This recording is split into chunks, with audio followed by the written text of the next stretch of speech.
All right. Hopefully I got everything set up correctly. I have to go to my channel. Go YouTube.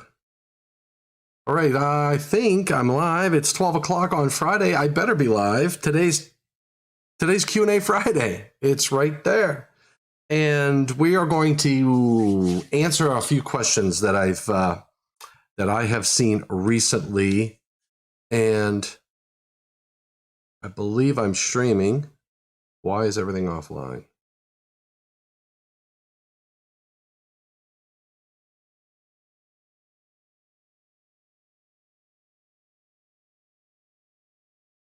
Hey, Gustavo. Hopefully I am online. I'm just checking. Okay, yeah, there we go. I had to refresh. I'm like looking at my my system, and it doesn't show me as being online. I am online. Welcome. And I saw David Engelhardt. I'm broadcasting. Hey, Phil. I believe that's Phil. There we go. Hey, there we go. All right. Q&A Friday. You guys know how this goes. I went on live this morning briefly, and you know what I don't do enough of is sending out my emails through my site. I've got to start doing my little newsletter. I am going to get my butt in gear for next year. I got to do a New Year's resolution. I got to do some more communicating and just try to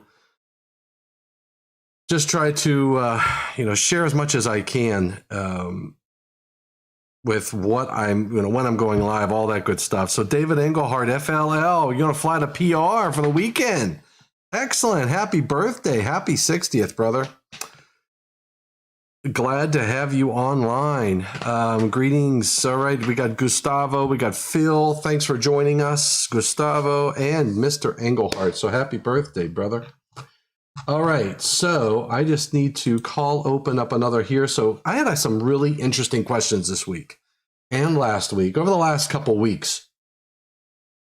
I will tell you one of the questions that came in is regarding transformers, which is very timely, because right now what I'm trying to work on for the IAEI is a booklet to go with they have a transformer training module. It's a presentation materials that anybody can purchase online. So what I'm trying to do is put together a informational booklet or a little textbook that will go along with the transformer presentation materials for IAEI. And I got a call from a gentleman, a very sharp individual, electrical inspector, and he said that he has a engineering firm, and he's been reviewing drawings. He's got a few firms that are sizing the primary overcurrent protective device of the transformer larger than 250% of the full load amps on the primary. Now, remember, what do we use for determining transformer protection? We go to Article 450, right?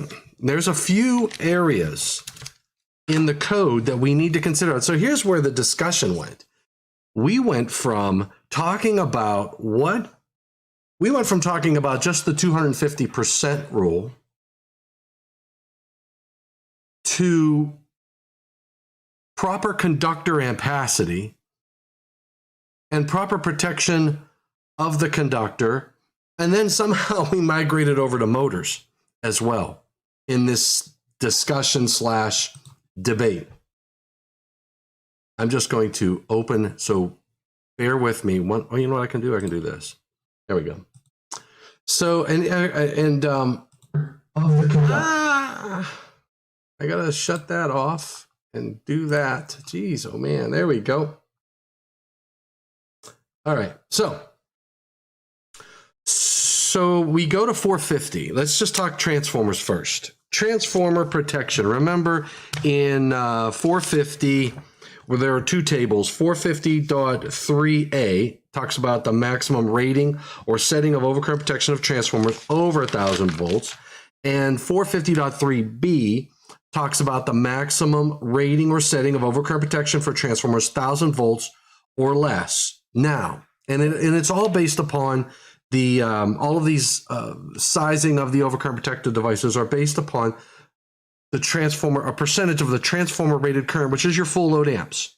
Now, so you got to understand, number one, how to calculate full load amps. And that's why if you look at the IAEI, I did a transformer basics, and we focused a lot on full load amps of a transformer. I really want a cup of coffee right now, and I forgot to make a pot. Anyway, how many? What's your favorite coffee? I know we got typically we have our South American friends. I'm sure Colombia loves Colombia roast coffee beans, but let me know what your favorite coffee bean is, and where do you get them? Puppy Paul's Coffee Company. You got to get coffee from Puppy Paul's. Anyway, transformer protection, transformer overcurrent protection. When you think about just 30,000 foot view, if I'm looking at a transformer, I'm going to first determine my overcurrent protective devices on the primary and secondary.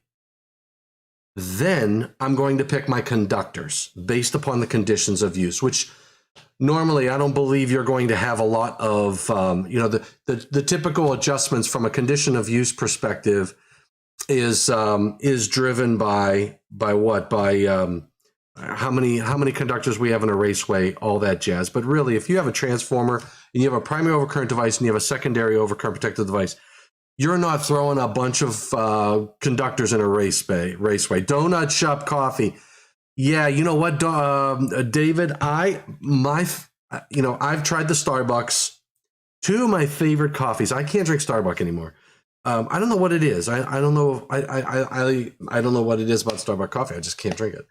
I like Dunkin' Donuts coffee. That's where I'm at. Okay. And the other coffee is McDonald's coffee. But I would rather wait in line at a Dunkin' Donut to get coffee than a Starbucks to get coffee. But sometimes any coffee will do. So, and that's where I'm at right now. I finished my mug of coffee this morning, and I'm bumming it.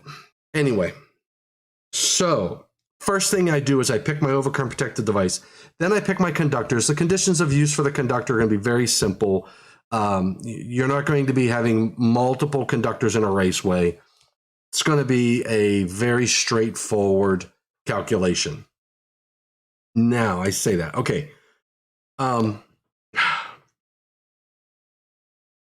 So first thing you have to do is make sure you understand the full load amps. And then, so you also, Quick Trip bold if you're in the Midwest. All right, Phil. Quick Trip bold. I've been there too. So if you are, I'm just trying to remember where my train of thought was. I saw Quick Trip. Okay, so I'm picking my primary overcurrent protective device. I'm picking my my conductor second. I got to calculate my full load amps. And now, okay, full load amps discussion. Taps. I have to think about taps. And if I have fans, not necessarily taps, fans. That's what I'm thinking. I can change the full load amp. I can change the capacity of a transformer if I add fans. Now, you're not going to see this on the smaller. Hey, JW, you're not going to see this on the smaller transformers, the dry type transformers. You're going to see fans added on the larger transformers. Being that you size the wire not less than the greater of the OCPD at the, okay, this is a good discussion. The rating of the conductor after adjustment factors. Yeah. Now, okay, JW, here was another discussion that we had. And this isn't a separate phone call, same individual, two different phone calls. One was on transformers, and his issue was, and let's just finish out the transformer discussion, because I'm going to get to what you just said, because that's a whole nother area of the minimum overcurrent protective device size. You size per the breaker and rarely need to adjust for the transformer. Right. So here's the thing. Yeah, conditions of use. You're right. So here's the thing. The maximum overcurrent device for primary and secondary protection, I can have 250%. The problem that this individual is seeing, and what I've seen in the past, I see two typical problems on a transformer. One, the primary overcurrent device goes larger than 250%. So what do? We will, remember, pick the overcurrent protective device to meet the rules in 450.3b. 450.3b, primary and secondary protection, says my maximum rating or setting of primary overcurrent protective device is 250%. I have an example. An example right here. I'm gonna see if I can do this. I'm gonna see if I can do this. Hold on, JW. Jeez, oh man. Here we go. All right. So I have a transformer, a 30 kVA transformer, 480 on a primary, 208, 120 on the secondary. My primary full load amps is 36.1 amps. Now, if I do 250%, 90.25 amps, 2.5 times 36.1 is 90.25. So that means my circuit breaker cannot exceed 90.25 amps. If I look at the notes, note 3 for this 250, note 3 says a transformer equipped with coordinated thermal overload protection by the manufacturer and arranged to interrupt the primary current shall be permitted to have primary current protection no more than 6 times. All right, so I don't have that. What I'm looking for is an exception that lets me go greater than 250%. For the secondary protection, I can go to note 1, which says where 125% of this current, because that's the largest. And follow with me in your book. Take a look at 450.4 on the 2020 version. 2020 version of the code book. I find notes in my. Oh, this was my Holiday Inn Express. All right. So in the 2020 version on page 70-344, note 1 for the secondary overcurrent for the secondary circuit breaker, 125% is the maximum. It says where 125% of this current does not correspond to a standard rating of a fuse or non-adjustable circuit breaker, a higher rating that does not exceed the next higher standard rating shall be permitted. So on the secondary, for in this case here, I've got a 30 kVA transformer. Where's my calculator? Here it is. Okay, I'm going to do my calculation. Secondary full load amps is what? Oh, 83.3. 83.3 times 1.25, 104. If I go to 240, remember, next standard overcurrent protective device takes me back to 240.6, and table 240.6a tells me 104.1.25 amps on this. I'm talking secondary now. 104 amps. My next higher size is 110. So if I made a 110 amp panel board, I can put a 110 amp panel board on this 30 kVA transformer because I can go one size higher than the 1.25 for the secondary. Primary is different. If I look at that note is note 1. Note 1 does not appear for the primary maximum at the 250%. So I'm looking like Chuck Schumer. Thank you. I don't know. Yeah. Man. I don't know what to say to that one. I really don't know what to say to that one. You completely dropped my flow. All right, anyway. I don't have that same exception. Whoa, what was that? What was a noise? I don't know what that was. I heard a noise on my pooter. What was the noise on my computer? Ah, Jack Bannon. Jack Bannon? Right. Whoa. Jack Bannon commented, keep up the good work. All right, Jack. Thank you, sir.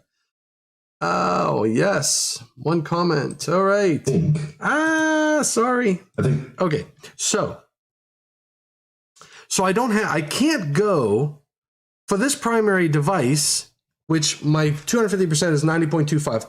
I cannot go greater than 90.25. I can't go back to 240 and go to the next size higher. I can do that on the secondary, but not on the primary. Now the next question is why? Why would somebody want to go to the next higher device? Does Eaton endorse Chich Schumer? JW. I'm not endorsing anybody. I don't get political. All right? I don't get political. We don't talk politics on this channel. You know what we talk about? We talk tech. And remember, everything on this channel is my opinion. All right? My opinion and my opinion only, not the opinion of Eaton, Code Making Panel 2, Code Making Panel 10, NFPA, IEEE, IAEI, doesn't matter. What comes out of here? All this guy. So, why do I go to 250%? Okay, JW says inrush. It would have to be a big inrush. Partly true. You may be true. The other issue, JW, is selective coordination. Where do I come up with selective coordination as a reason?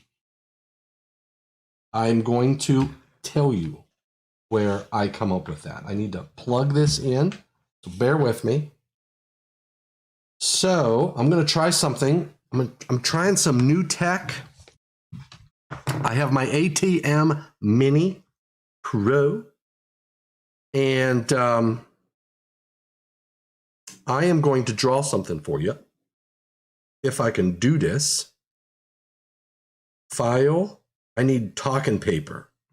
New. And I want my talking paper to be, what color do I want my, I'm going to do View, Slide Master J. I'm going to come up to the top. I'm going to change this to a black format background. And I'm going to change my background to a solid fill black. And I am going to come down here and delete all of this. There we go. Close Master View. I'm going to change this layout to this. I'm going to put a bunch of talking paper. All right, so we ready for some talking paper? Let's do this. Okay, so selective coordination, JW. Think about when I have a transformer, right? And on the secondary, I have a main overcurrent protective device, and I've got a few breakers. And we'll call this A, B, C, D,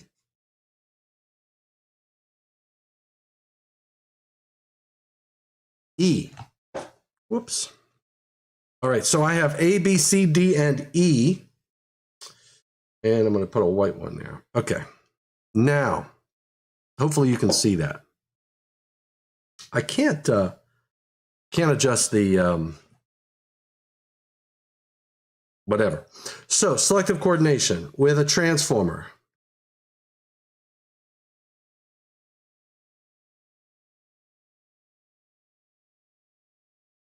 When I selectively coordinate, remember that, and I'm not going to mention, it doesn't have anything to do with the code. Okay, what I'm talking about now has nothing to do with Article 700, 701, 708, anywhere in the National Electrical Code where you selectively coordinate. If you want to selectively coordinate for design purposes, then this around a transformer, this is what we do. We remember that, and my basic philosophy is, primary is oversized by 2, and the secondary is more than 250%. No, hold on. Just hold on. These two devices do not have to selectively coordinate. The basic principle is if two overcurrent devices open at the same time and I lose the same load, those two devices do not have to selectively coordinate. So primary and secondary device doesn't have to selectively coordinate with each other. They can both open and I lose A, B, and C breakers. Now, what you don't want to happen is if I have a fault downstream of A, I don't want A to open and E to open or D to open. I want A to be the only device opening. So what a lot of people forget, this is what they will do. They will plot device A and device D. So they'll do this. They'll put a TCC curve in. They'll plot device A, which could be a 20 amp molded case circuit breaker. And in this case here, what did we say about this transformer was? Hold on. We said this transformer was, so I have a 90 amp circuit breaker. I don't know, say I put I can go as low as 45. Say I put what's a good size panel board? I don't know, 60 amp panel board, whatever. Say I put that's just a feeder, it's not a panel board. So I say I put a 90 amp breaker there, right? So, and say this is that main breaker is say a 90 amp circuit breaker, and this is a 30 amp circuit breaker.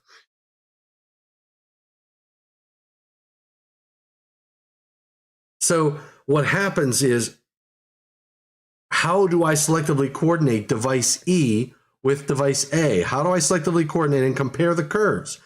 I can plot these two, but remember, we use selective coordination tables nowadays. And how do I do a selective coordination table?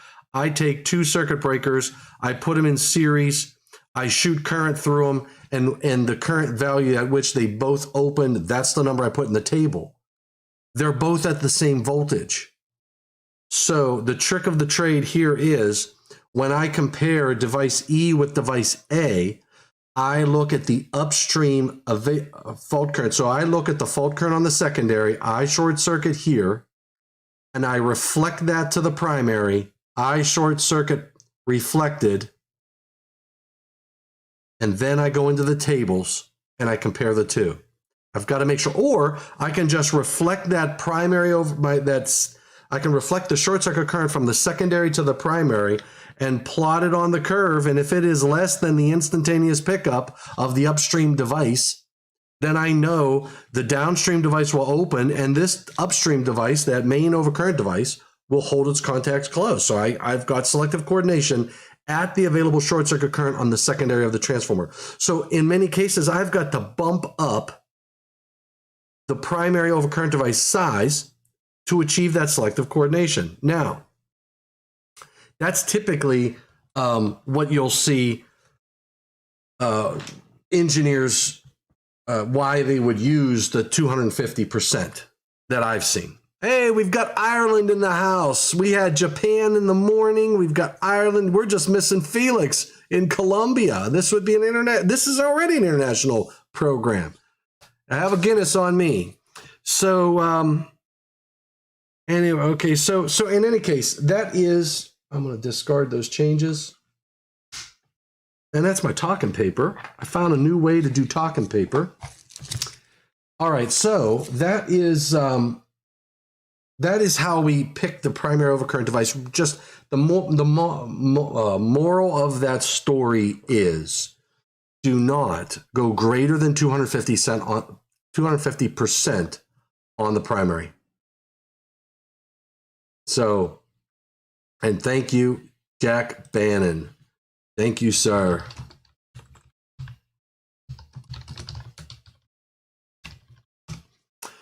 Hello from Ireland. What do you mean by reflect? Oh, that's a good question. Okay, so let's do it. Let's What do I mean by reflect? Let's do this. Let me open this up. I am going to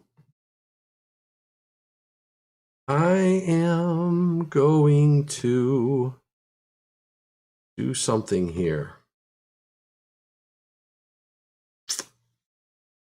Draw. I'm going to grab a pen. I'm going to change its color to white. And we're going to see how this works out. Okay, so let's do this. Let's say that I need a fatter pen. There we go. All right.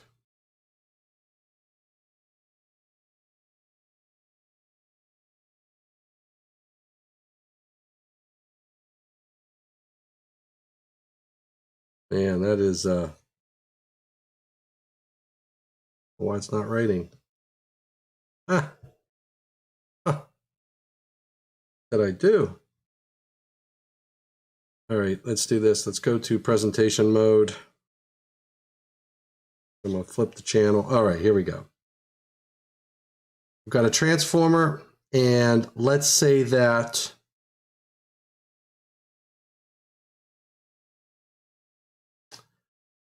on the secondary of this transformer, we're going to go back to that let's go back to the 30 kVA transformer. What am I doing? Here we go. All right, so I got the 30 kVA transformer.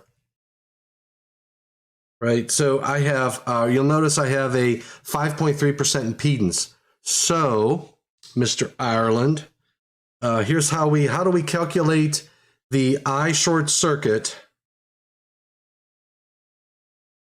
I short circuit at that panel is, ooh, we're going to have some fun now. Wait till you see this. I'm going to show you an app. Oh, man. This is a perfect opportunity. So I'm going to show you some tools. I'm going to use my phone and this is, you know what we call this? We call this technology. I'm using my ATEM. I'm going to show you a couple tricks. All right, so first, I need to know what's the fault current on the secondary, maximum available fault current. So here's what I'm going to do. I'm not going to calculate it by hand. I am going to, let me tell you something. I am going to do engineering, electrical reference. There is a way where there is a will. So I'm on my phone now. You say you can't calculate unless you get a SSE. No, JW. I can do it by hand, but this is the perfect opportunity to advertise a free app. A free app. And here's what we'll do. We're going to do this. It's only $12.28. So we're going to do this with the app, and then I'm going to do it manually using per unit. All right, so the Busman Tools Busman app, okay? I'm going to go to fault current calculator right here. This is FC squared. Welcome to Easy World. I'm going to use English, but if we were Espanol, we would use Espanol. Muy bien. I'm going to say this is a three-phase application. Okay, I'm going to add to my system. I'm going to add a transformer to the system. I don't know a primary, so I'm going to use an infinite bus on the primary. So I'm going to say no, assume infinite bus. What's the transformer kVA? 30? 30 kVA. Secondary voltage is 208, 208, 209, whatever it takes. Percent impedance is 5.3, 5.3. Oh, man. Now, you see where it says minus 10%, 0% change, and plus 10%. These transformers have tolerances. I will label my transformer nameplate a percentage. In this case, it's 5.3%. based on the standards, I can be plus or minus 10%. To get the maximum available possible fault current on the secondary of the transformer, I would lower my impedance by 10%. That way, if that transformer just happens to have the lowest possible, then I'll get the maximum available fault current on the secondary. Now we hit add to the system. Do I want motor contribution? I have this thing against motors. No, we're not going to do motor contribution. So I'm going to say no. And look at this. Oh, OMG, look at this. I've got a fault current of 1,746 amperunos at 208 volts.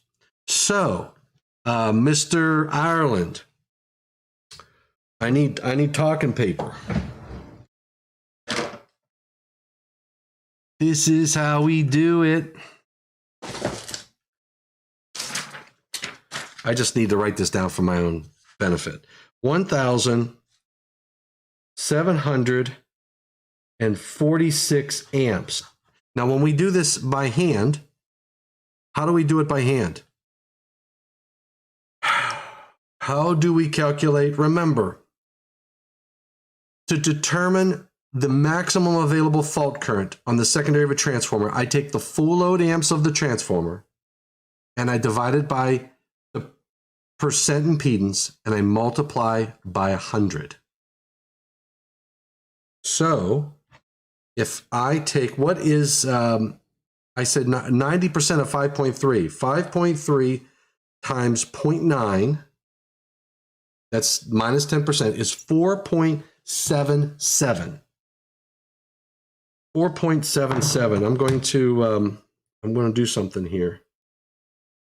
How do I black my screen out? This is how we do it.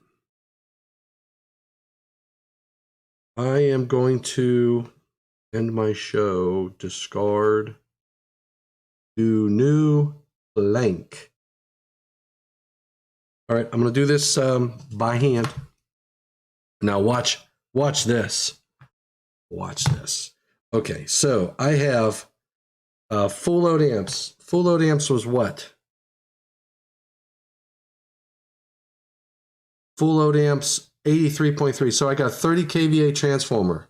Oops. I've got a 30 kVA transformer.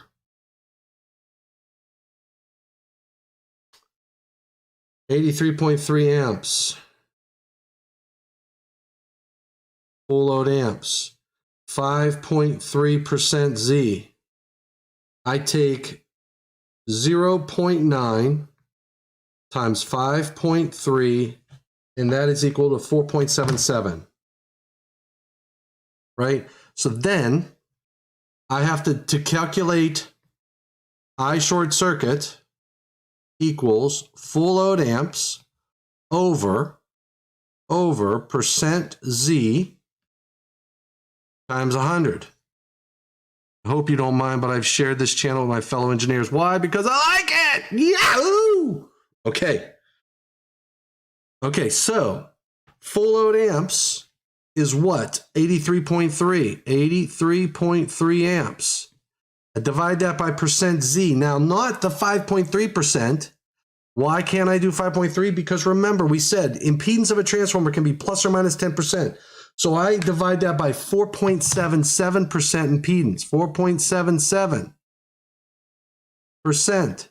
And I multiply by 100, because this is how we do it. So we do 83.3, 4.77 divide 100 times is 1,746 amperunos. All right, let's take a look. 1,746 right there. Now, what I didn't do, I didn't include the X to R ratio.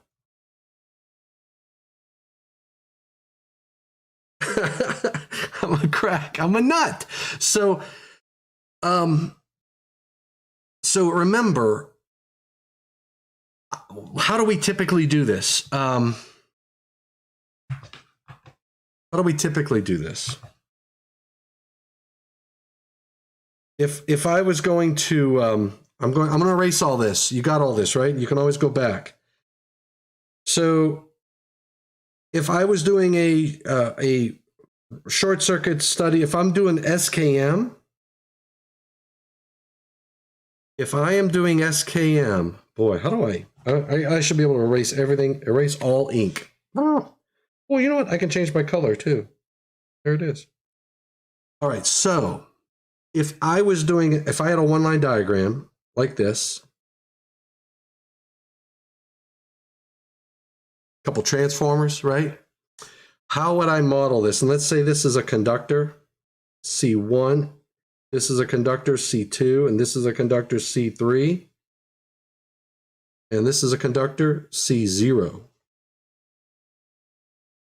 So if I was going to model this in SKM, a conductor has what? A resistor and a reactor. This is C0. Okay? That's the impedance of that conductor. Where do I get that? I go to table 9 in chapter 9, not in the annex. Chapter 9 of the code, table 9. I can get real and reactive R and X from that table. Transformers. A transformer, what do we typically do with a transformer? We model it as just the X.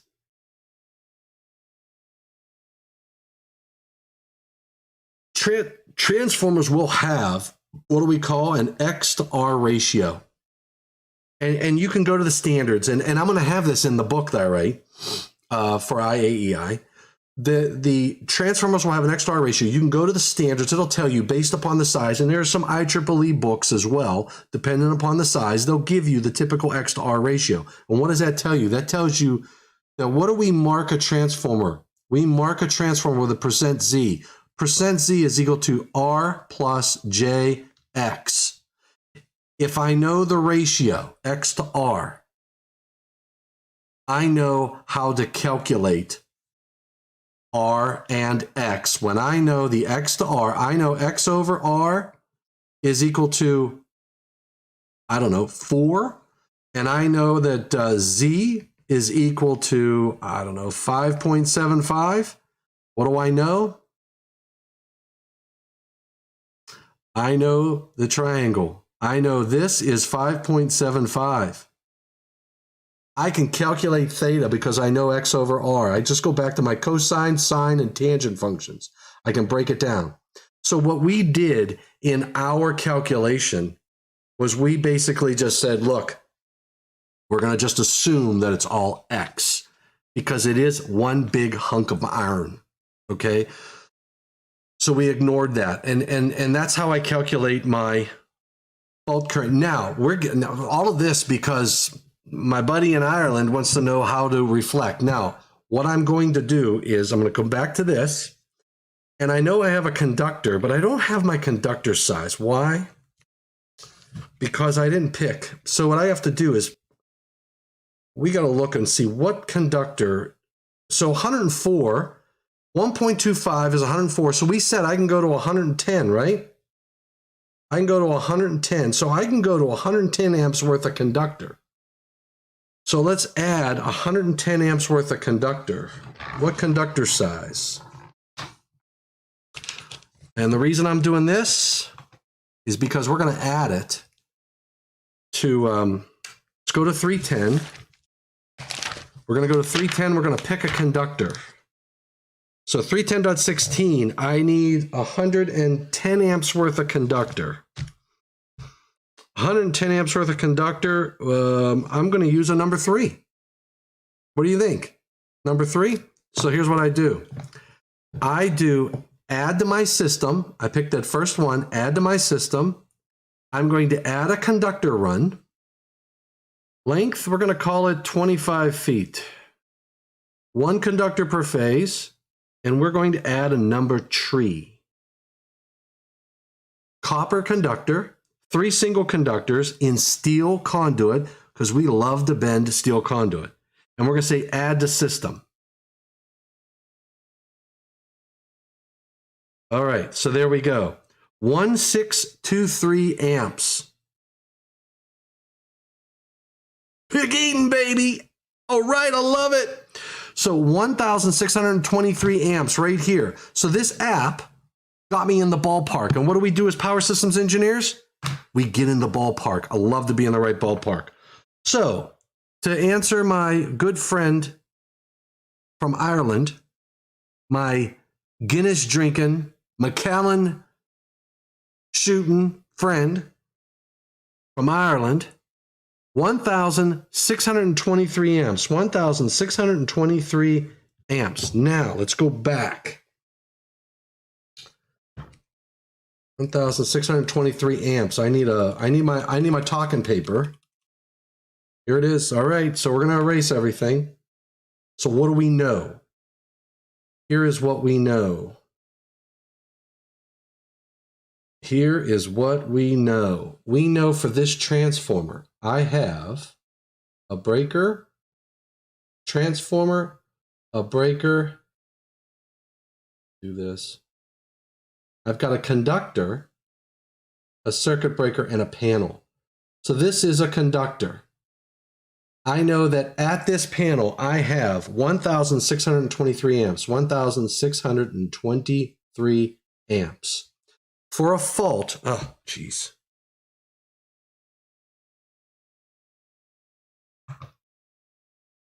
For a fault,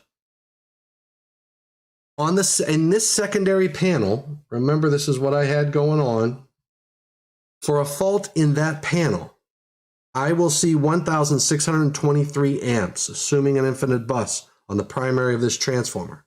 Now, what current will that breaker see during this fault condition? That circuit breaker is going to see not 1,623 amps. If this is a 480 to 208 transformer, I need to reflect the 1,623 amps on the secondary to the primary of this transformer. How do I do that? Remember basic transformer fundamentals. Go to the IAEI's website. Go to IAEI's YouTube channel. And I did a program this past Tuesday. And I went over these equations. This circuit breaker, CB1, will see how many amps? Whoop.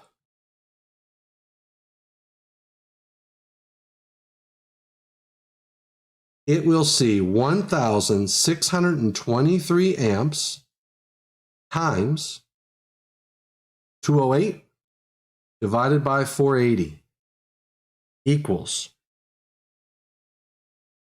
I'm an HP guy. How many Texas Instrument guys out there? How many HP guys? What do you like? Do you like this RPN, this reverse stuff? I love it. 1,623 times 208, divide that by 480, 703.3 amps. So for a fault at the secondary of this transformer in that panel board at the end of that conductor run, I'm going to see a bolted fault current value of 1,623 amps. That primary breaker during that event, because a transformer doesn't cease to do its job. TI-85. It doesn't cease to do its job under fault conditions. The primary breaker is only going to see 703.3 amps. So if I want to selectively coordinate this breaker with that breaker, I need to consider, and I can go to our circuit breaker tables where we tested two breakers in series. I would use those circuit breaker tables using 703.3 amps and not 1,623 amps. Hopefully that makes sense. All right, so and this is cool. So here's the other thing. And now I'm going to answer some of those questions here, but I just want to talk a little bit about picking those conductors. Okay, so you pick the conductors for the amp passing. Now let's pick the overcurrent protective device. Well, let's not. I'm going to answer these questions first. Let's just go to the chat. I hope you don't mind, but I've shared awesome Q&A Friday with Thomas Better. Yes, thank you, Gustavo. Is it appropriate to have a 35 kVA load on a 30 kVA transformer? David, there is nothing in the National Electrical Code that says a transformer has to be sized to the load. Nothing. Absolutely nothing. In fact, I can remember this one here. Remember this example, right? This example on the secondary. Let's go to the secondary. There's my primary overcurrent protective device. There's my fuse. I did different size fuses. My secondary, I said, was what? 104 amps. I can put 110 amp. I can terminate a conductor on the secondary of this transformer into a 110 amp panel board, right? Because I can go one higher than 104. If I have a 110 amp panel board, I can put it on the secondary of that transformer. In fact, I can put 2 or 3. I don't have to just terminate on one panel board. I can put multiple panel boards on the secondary of this transformer. There is nothing that says I can't in the National Electrical Code. Follow the tap rules. Follow the transformer secondary conductor rules. Remember, that's in 240. Got to follow those. So 240. So in applying that transformer secondary, go to 240. 240 transformer secondary conductors. Look, I use 240. I use this so freaking much that I ripped it. Transformer secondary conductors are 240.21. I think it's C. 240.21C. Transformer secondary conductors. Follow those rules. If you follow those rules, the other place you got to think about, if it's a panel board, what is the panel board article? 408. I think it's 408. I always get 408 and 409. 409 is receptacles, right? 408. 406 is receptacles. What's 409? Is industrial control panels? Yeah, 409 is industrial control panels. 408, switchboard, switchgear, and panel boards. Remember, don't forget, people forget this. Go to panel boards, overcurrent protection, right? Overcurrent protection 408.36. B, supplied through a transformer, tells you that it's very hard to not have a secondary main. Okay, so you got to follow all of those rules. All right. Electrics are electrics no matter who makes them. I enjoy this stuff for the electrics.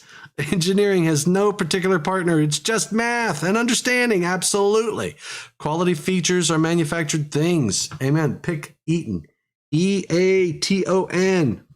I got to get like a cheer going. Philip, if it were on the system, could a 208 motor contribution feed fault current back through the transformer to circuit breaker 1? Yes. Yes, it could. Yes, it could. Current's current. Remember, a transformer is an inductance and a resistance and a reactance. All it is. When we model a transformer, it's an impedance to a short circuit study. It will, because the voltage and secondary, because of those windings, the number of turns, it will transpose. It will,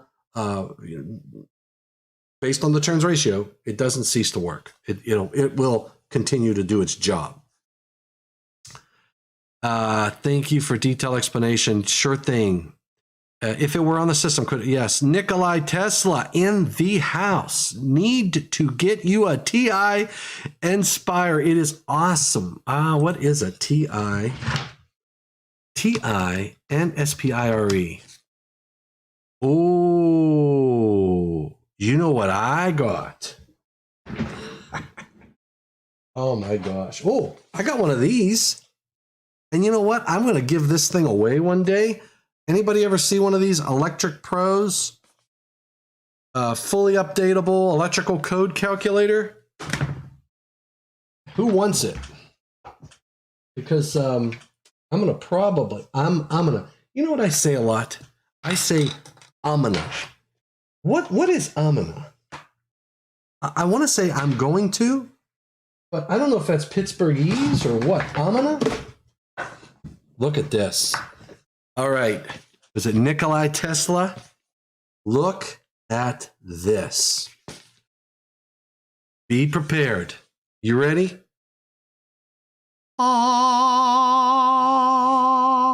Look at that.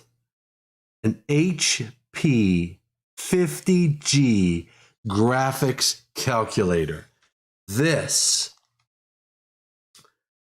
is like brand new in the box because I never use it. I'm just saying. I mean, I don't even think I got batteries in it. Look. Oh, I do. Does it turn on?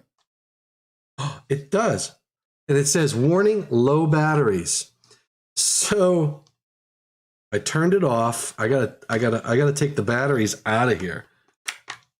Because you know what happens when you leave batteries in electronics? They start to bleed. So in any case, the batteries are now out.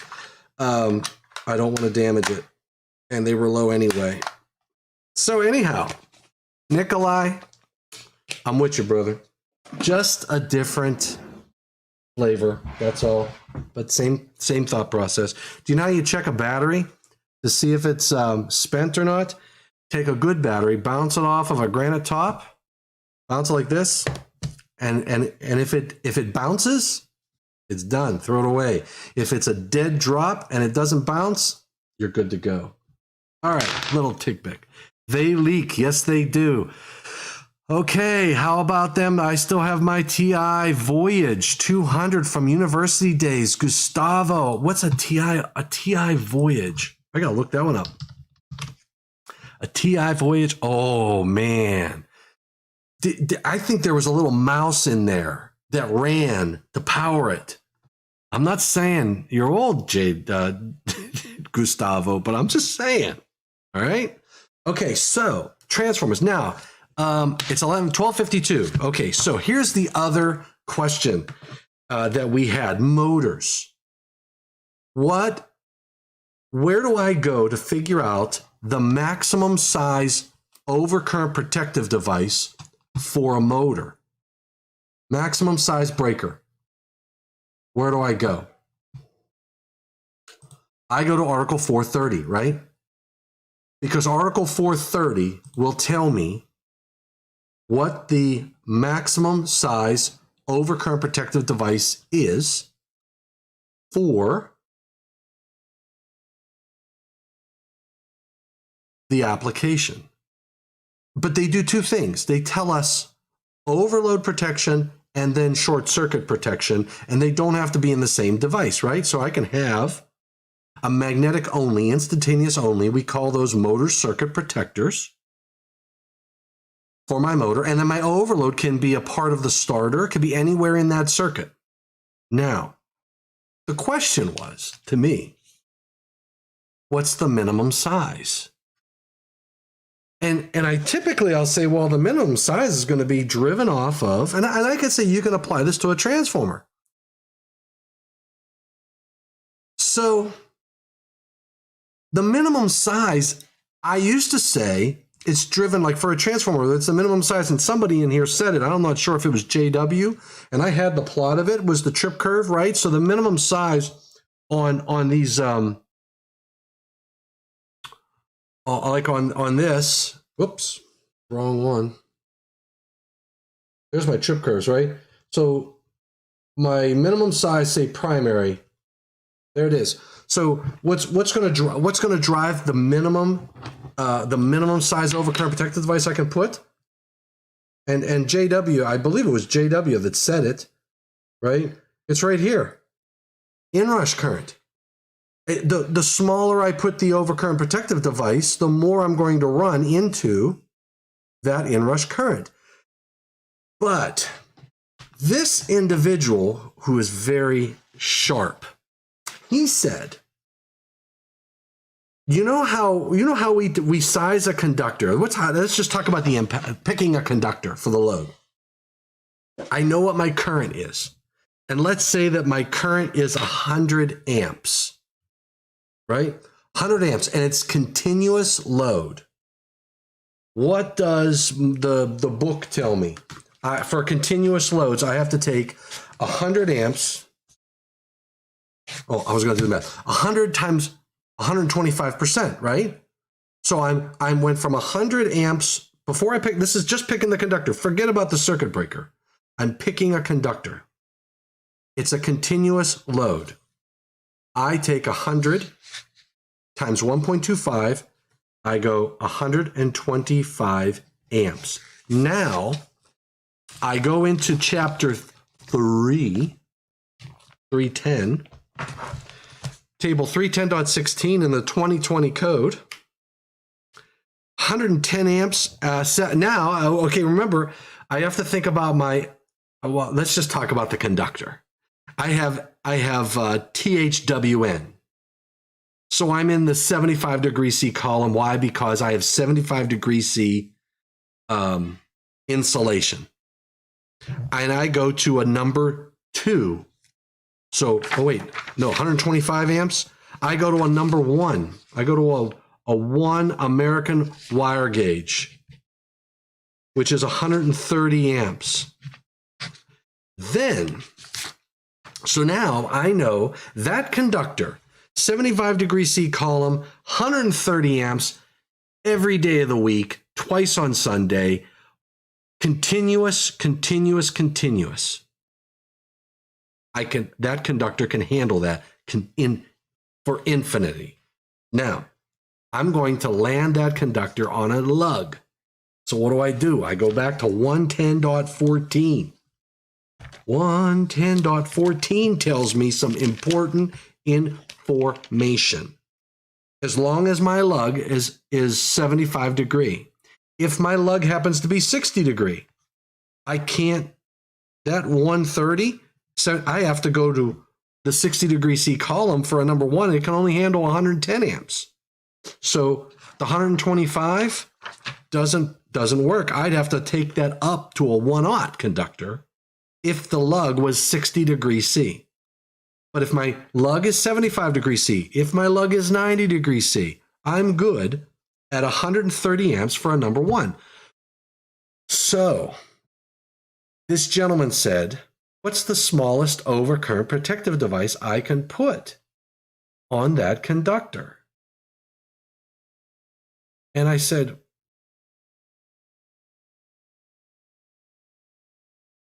that's a good question. Where in the code would I go? Where would you go? In 2 minutes.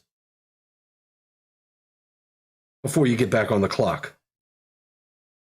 Would you go to 240? Does 240 tell you?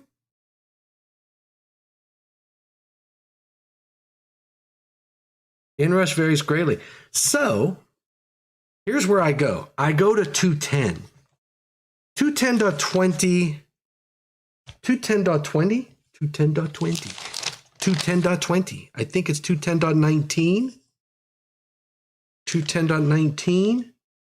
210. Where's it at? There it is. 210.20 is overcurrent protection. It says branch circuit conductors and equipment shall be protected by overcurrent protective devices that have a rating or setting that complies with 210.20A through D. A says continuous and non-continuous loads. Where a branch circuit supplies continuous loads or any combination of continuous and non-continuous loads, the rating of the overcurrent device shall not be less than the non-continuous load plus 125% of the continuous load. So I can't put a circuit breaker on this conductor less than 125%, less than 125 amps in this case. I can't put a 100 amp breaker on that conductor. Why is that? Think about what, when I add the 125%, why do I add 125%? It's because of heat, and it's because I'm landing on an overcurrent protective device. if I use a smaller circuit breaker, now I have a conductor that is not going to remove enough heat for me.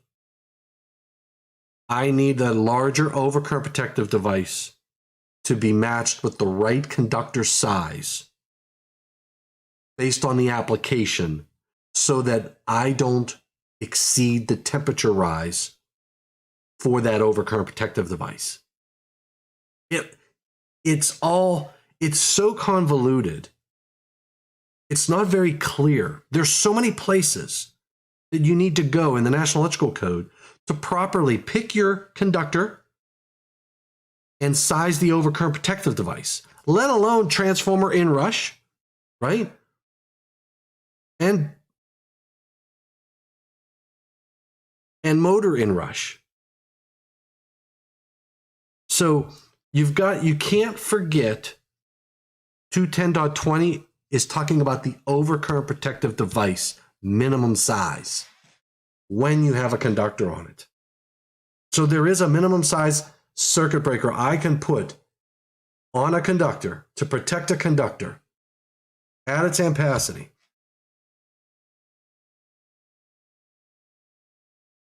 Make sense? All right. Well, that was fun. Two questions.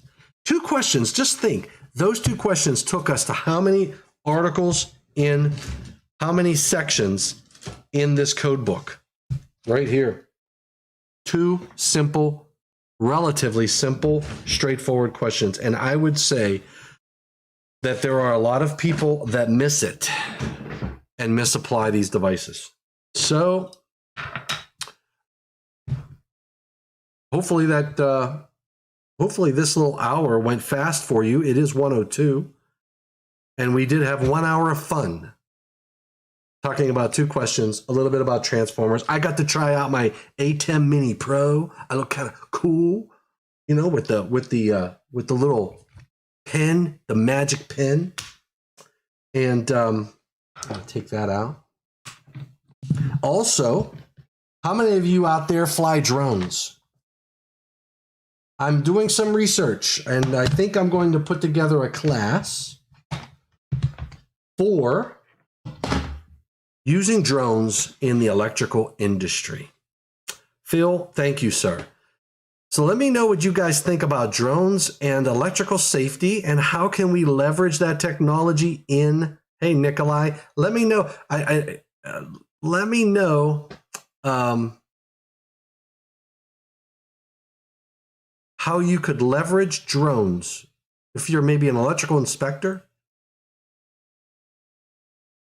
That would be an interesting discussion. Are there special distances? How far should I stay away from, say, 13.8 kV lines? Think about it, Nikolai Tesla. Think about it. I'm just getting into the whole drone experience. I don't know what kind you have, but I've just bought a DJI Air 2S. And I have the controller with it. I bought the controller with it. I already had to use, I already wrecked it into a tree in just the limbs, and I broke the propellers. So I had to replace the propellers. DJI is sending all of my photos to the Chinese army. You know what? I'll tell you what, JW. If China had my videos, I'd probably screw them up more than help them. So I'm just saying, they don't want pictures of my gutters. And right now I've been flying in the backyard, but I'm going to get my 107. Anybody, if you got your 107, get your 107. Get your 107. I'm going to do a class on that. So hopefully we'll have a class on the 107 and how to use drones in the industry. I'm going to pick this up. Thanks for dialing in. Thanks for staying. Thanks for chatting up a storm. And I enjoyed today's discussion and answering some of those questions. Have a great Thanksgiving for all of those out there, U.S. people, and all that jazz. So thank you. Thanks for all that you do for the electrical industry. Thanks for what you do for electrical safety. Remember, stay safe and please stay healthy. until next week, happy International Men's Day. Awesome. Smash that like button. Smash it. And remember, if you want to hit the thumbs down, you got to hit it twice. Okay? Just saying. All right, guys, I got to run. Thank you. Take care. Stay safe. God bless. And please stay healthy. Till tomorrow. Till next week. Happy Thanksgiving.